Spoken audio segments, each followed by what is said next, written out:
Welcome to an unboxing. I haven't filmed an unboxing in a while, figured I would do one. So hopefully you will be watching this and going, this guy's okay.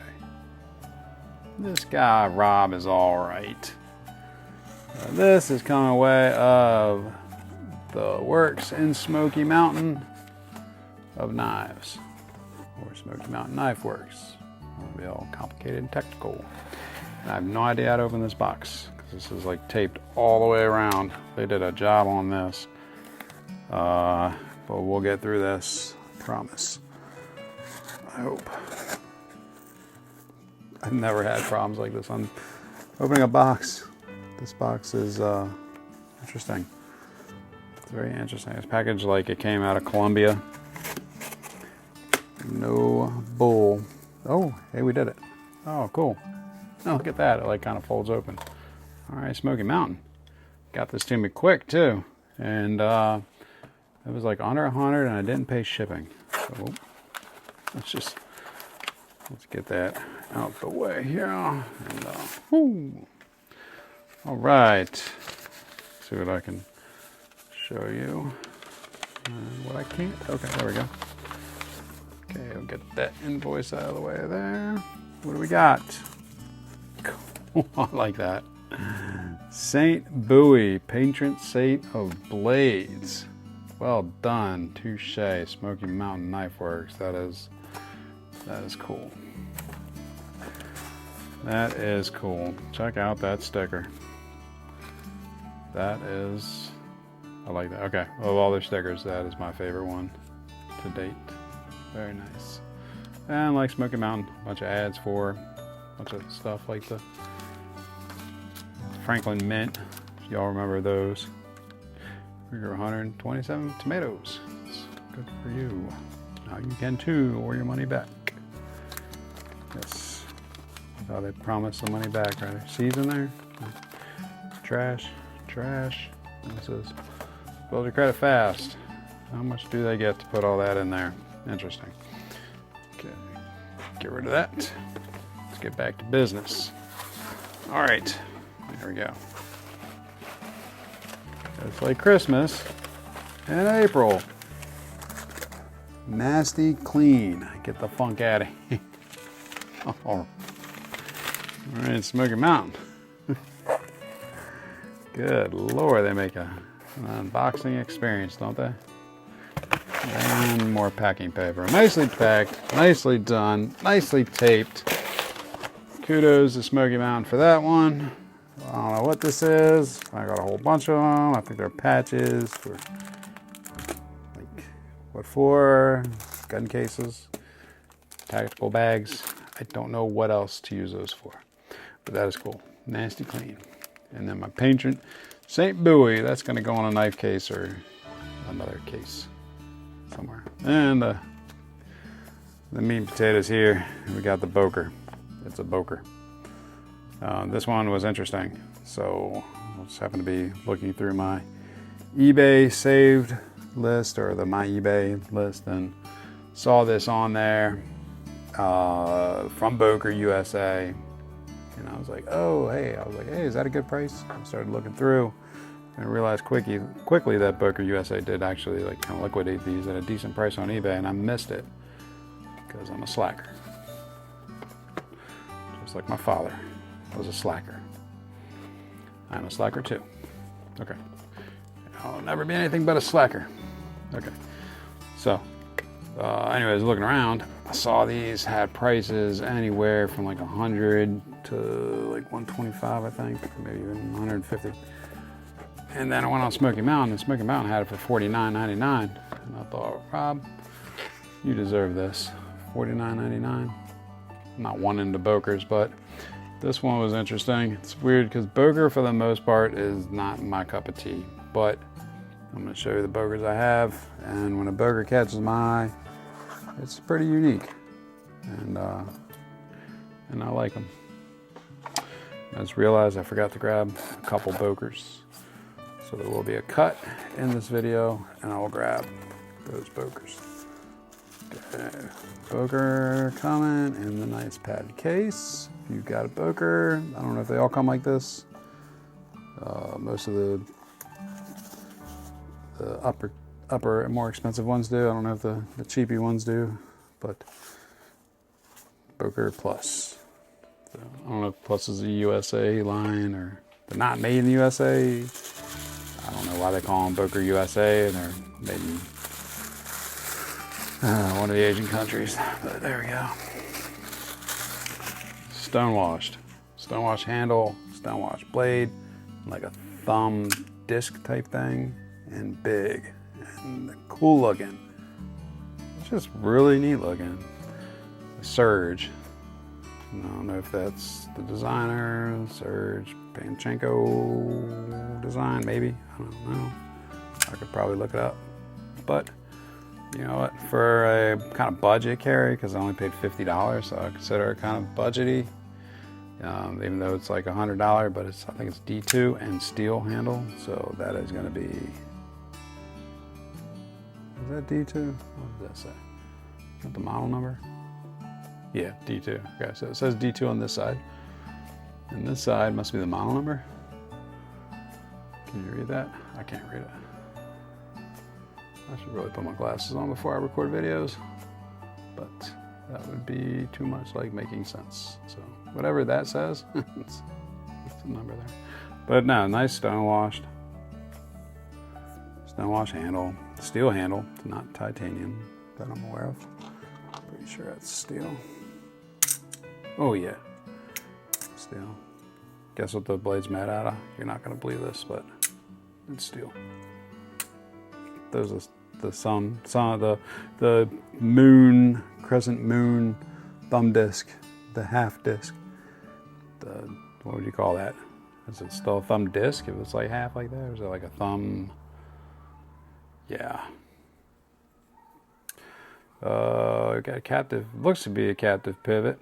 Looks like we got some T6s going around there. That may be T7. And looks like we got T8 on the pivot. We can confirm that. That is. Yeah, 6 and an 8. Because the 7 didn't fit. 6 in there. 6 in here. And that looks like a 10. And an 8. Oh, wait, we should probably do that in a pivot. Right, there we go. T8. And T9. Ooh, T9. No, T9's gonna suck. T8 bites and T6 on the body. Very nice. Okay. I'm fine with that. It wasn't $300. It wasn't $1,000. It was $50. Would I pay $100? No. Would I pay $50? Obviously, I did. So, nice lanyard hole there. Frame lock. We have no over travel stop, and it is steel, so they do have. They do a detent ball in there. In the lock. Okay. We have a stop pin. External from the blade. Captive stop. I don't know. It's not part of the blade. It's not internal. It's there. There's the stop pin. That is your stop for open and stop for closed. Okay, so it is a same stop pin, open and closed. Nothing else stopping. A little bit of a finger choil there. Does the stop pin interact with the finger choil? It does, and it's not hitting the plunge grind, so you're good sharpening there.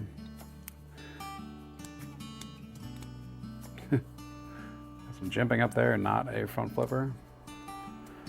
Ow. Now it doesn't want to open. It did open. There we go. It's gonna need a little breaking in. Need a little bit of breaking in. Okay, there we go. A little bit of breaking in. Gonna have to get used to this. All right. Lock stick. Maybe. You know what? It's gonna get carried a lot. definitely a good work knife, definitely a good beater. That's what I bought it for. Nice profile, very nice, clean designs. Very clean. A little bit of a choke up on there. Nice big handle. Pocket clip looks good. Looks like it's gonna go in and out of the pocket fairly easy. It's not gonna fight you. Nice and thick. Yeah, jumping on there. Decent. I'm happy with it. Definitely my style of knife. And yeah, nothing to complain about there. If I lose it, if I beat it up, who cares? If I break it, don't care. All right, let's get into some specs here. We're looking at a handle of, ooh, it's a big boy. We are at 4 and just under 4 3/4. So call that 4 and whatever that is, 16th. It's at that 16 mark. So whatever that is, 11/16. Yeah, well, something like that. 4 and 11/16. All right, blade. How's the blade? We're looking at 3.5-ish on the length of the blade. Edge, just under 3.5. Yeah, call it about 3.5. What do you see? Can you see it? What's that look like? Is that good? Is it better like this? Yeah, no, this? Edge? The edge? There we go. 3 and 3/8. Sure. Good deal. How about a weight? Let's get a weight of this bad boy. The trusty scale, which was bought for knives, strictly knives, nothing else, years ago, before I collected knives. It was for mail, of course. 5.87 ounces. It's a tank. It's a heavy one. So, but no, it actually feels good. Yeah, definitely. It's not. That's what you want to feel. You go grab a knife, and you want to feel a little bit of weight, and it's got a little bit of weight. A little on the heavier side, but it's not heavy by any means. Definitely not. You're definitely gonna feel it. Definitely not something you want to put in your pocket and go jogging or, strolling through the mall or something. But if you're working, you're wearing jeans and you got a million other things in your pockets, and phones and screwdrivers, Leatherman. Yeah, this is what you're gonna want to feel. It's what you're gonna want to grab for. And it's not something you're going to be scared to beat up. It's something you're going to tear your fingers opening. Good Lord. I feel like, am I pushing the detent ball? I might be pushing the detent ball. I might have to take this apart and relieve some pressure on the lock bar if it doesn't break in smoothly. But yeah, the slightest pressure on that lock bar, and it is just not wanting to give. Yeah. There we go. Yeah, it's gonna need a little breaking in, but I think it'll be good. I think so. Okay, now for any technical junkies that want to know the information that I'm gonna give you from here, you're welcome to it. I don't know what you use it for, and I don't know what it means. So you're at 0.131, and like up here, we're getting thinner. Let's check like the tip here. 0.315 behind the edge, if that matters to you. You're going 0.195. So, yep. Got a nice drop point, nice complex grind there. Feels like it's a flat going up about midway. A little bit of a spear point, more of a drop point, not quite spear. But I like that. Like something about that. Like you put some grinds on there. Like it's just sexy. I don't know. I like that. I think that's what attracted me. It was stone washed, and then that little compound grind there. Nice lines.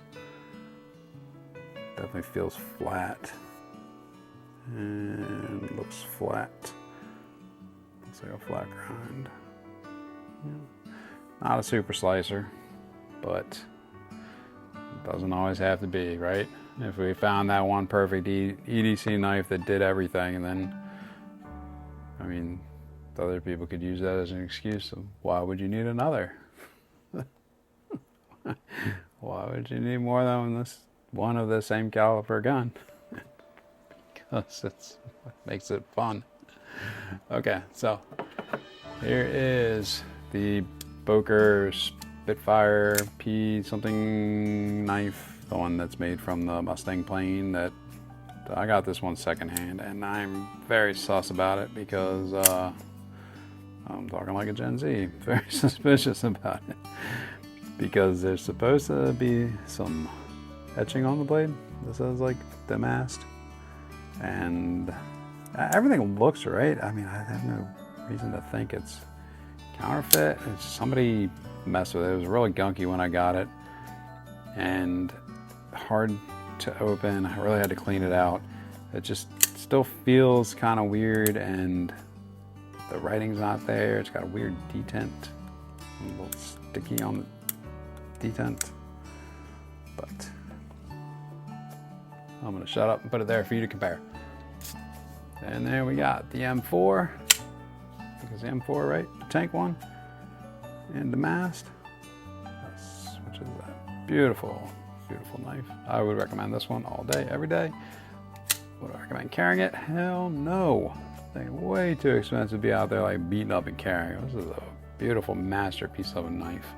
They tell you that when you get it too, because it's in like a display case, which means they don't want you using it. Don't like whatever. You made like thousands. This is number 2,781. Beat the hell out of it. The market's flooded, kind of. I don't know. How big is the market? Who knows? I have no idea. Is that a lot? How many knives sell? I don't know. You tell me. Like, I would think that like sold 1,000 of a knife, that's a lot. But then again, some of these groups are like 30,000 people. No, there's people all over the world. People that aren't even in groups, that own knives, and don't even like picture them and show them off and tell you what the knife had for breakfast that day. These people exist. I'm not one of them. I want to show my knives off sometimes and picture them. And then I got the Boker Aluma. This one in D2. This is a good little carry. I got this on the second hand. I'm gonna have to make a video about that. So, not quite as big. This is a beast. It's a big boy, but I would recommend it. It's light, it's fun, good to beat up, EDC. Anytime you're talking aluminum on a handle, I'm in. And then I'm going to pause this and grab 2 more bits. All right, so I'm back, and that probably meant nothing because you probably didn't experience any lapse of time. But I can't compare Bokers without my 2 favorite Bokers, which were in a case that is strictly for Fox, because I am a big fan of Fox, and I don't want to butcher his name, but it's something like, in America, Jesper Voxnies. Overseas, Jesper Voxne. I have no clue, but Fox Designs. So these belong in my Vox case. They stay in my Vox case with all my other Vox knives, which are Fox and MKM, whatever, Italy, I don't know, whatever Vox Designs. These are the Vox. Okay, so we have the Vox Boker, this one,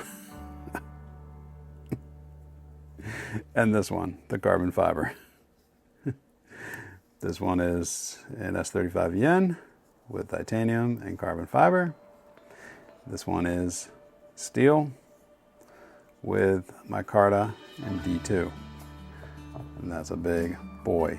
I cannot remember what the name of that is, but it's the one, the little friend is the G10 one with S35 yen, and then this one, and yeah, whatever. So there we go. Okay, there we go. My Bokers. So this one is definitely just a little shy of the Aluma, and then the Surge, or I don't remember what this one was called. The Evade. Boker Evade. But it says Surge. The Surge I know is the designer, right? Okay, let's get some comparison with some run-of-the-mill ones. We'll get the Skechers of knives here with the Benchmade bug out aluminum. Boom. Line that pivot up there. And might as well break out the pair 3. Let's go pair 3. Give some size comparisons. Hopefully you have one of these in your collection somewhere and can get a good idea. Or maybe you just want to look at knives. Can't blame you there. Pair 3 in 20 CV. And tan scales, DLT exclusive, if I'm not mistaken. Tan G10, Benchmade in aluminum and M390, which was their high line under the carbon fiber, meaning that you overpaid for a Benchmade. Benchmade Adamus Mini. That's the Mini. That is the SHOT Show limited edition. SHOT Show, I think, a few years ago in the burgundy, which is cool. And might as well break out the PM2. So PM2, if you're a PM2 person, you're in the same wheelhouse, handle length and blade length. Very similar to PM2, yeah. That is very close. PM2 might have a little bit on it in the handle. Let's get rid of this Benchmade since I do not like Benchmades, but I keep them around just for these videos. Nah, those are the two Benchmades I like. Okay, let's break out fan favorite, the Native 5. Going with the Rex 45 lightweight. It's same dimensions as the regular pair 5 in G10. I mean, Native 5 in G10. We got the Native 5 lightweight in Rex 45 from GP Knives. Let's move the pair Military 2. Oh, PM2 is the big brown bear in 15V. Oh my goodness. That's sacrilegious. I must take care of that ASAP. 15V is a tool steel. And somebody used that and put it away without oiling it. Probably the same person that pooped my pants that day. I swear. Can't trust anybody. Gail Bradley. This is the Blade HQ exclusive with crew wear in sharp dressed knives. Micarta scales. Yeah, this is the best. Gail Bradley. If you don't have Gail Bradley, are you even a knife guy? Of the Sage 5, we're going to pull the lightweight because it was the first one I grabbed. This is the Sage 5 lightweight. Catching something here. A lot of spider coves. We'll finish it off with the Shaman, with the Blade HQ M4 DLC. So definitely in the range of the Shaman and the PM2. If you are a person that likes to carry a Shaman and a PM2, this might be the Boker for you. I should trademark that. And can't have a comparison video on my channel without a appearance from Ida, the Everyday Axe. Everyday Axe is going to win in the handle, but lose in the blade. Oh, every time it loses in the blade and the edge, but it's the handle champion of the EDCs. If you do not have an Everyday Axe, what are you even doing with your life? Everybody needs an Everyday Axe. Can't leave the house without an Everyday Axe. What are you gonna do if you're like out and about and you're like, someone needs to chop wood, and you're gonna be like, I wish I had my Everyday Axe. You and a man. Well, if you enjoyed it and you made it this far, I appreciate it. Thank you. Go ahead and give me all that YouTube loving, and I'll catch you on the next one. I made you a logo. I love it, buddy. But you gotta sign it. MR Knives, Jack.